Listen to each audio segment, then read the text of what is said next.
తెలంగాణ ప్రభుత్వం రైతు భరోసా పథకాన్ని అమలు చేసేందుకు నూతన విధి విధానాలు రూపొందించాలని నిర్ణయించింది.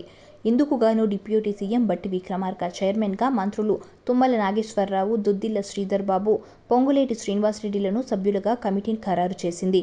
ఈ కమిటీ నేటి నుంచి ఈ నెల 23వ తేదీ వరకు ఉమ్మడి జిల్లా కేంద్రంలో పర్యటించనుంది. రైతు భరోసాపై ప్రజాభిప్రాయ సేకరణలో భాగంగా జిల్లాల వారీగా సదస్సులను నిర్వహించబోతున్నారు. ఉమ్మడి జిల్లాల వారీగా నిర్వహించే ఈ సదస్సులో అన్ని మండలాల నుంచి వ్యవసాయ శాఖ అభిప్రాయాలు సేకరించనున్నారు. రైతులు, రైతు సంఘాల ప్రతినిధులు, ఇతరుల నుంచి అభిప్రాయాలు స్వీకరిస్తారు. ఇప్పటికే ప్రాథమిక వ్యవసాయ సహకార సంఘాల్లో రైతు సదస్సులు నిర్వహిస్తూ అభిప్రాయాలను సేకరించారు.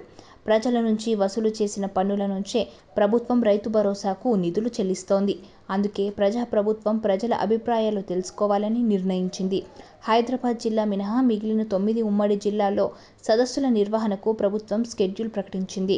వీటిని ఉమ్మడి ఖమ్మం జిల్లా నుంచి ప్రారంభించనుంది. ఖమ్మం జిల్లా సదస్సుకు ఉప ముఖ్యమంత్రి మల్లు భట్టి విక్రమార్కతో పాటు 3 మంత్రులు పాల్గొనున్నారు. రైతు భరోసా స్కీముపై వ్యవసాయ శాఖ మంత్రి తుమ్మల నాగేశ్వరరావు కీలక వ్యాఖ్యలు చేశారు. రైతు భరోసాకు సంబంధించి రైతులు, కౌలు రైతులు ముందే మాట్లాడుకోవాలని మంత్రి సూచించారు. కౌలు తీసుకునే ముందు చర్చించుకోవాలని తెలిపారు. సాగు చేసే రైతులకే రైతు భరోసా ఇవ్వాలన్నది సీఎం రేవంత్ రెడ్డి కోరిక అని మంత్రి చెప్పుకొచ్చారు. గత 5 ఏళ్లలో సాగు చేయని భూములకు కూడా రైతు భరోసా వచ్చిందన్నారు.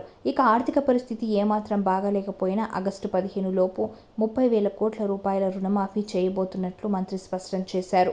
ప్రజల సూచనలకు అనుగుణంగా పండించే భూములకు మాత్రమే రైతు భరోసా ఇచ్చే అవకాశాలున్నట్టు తెలుస్తుంది.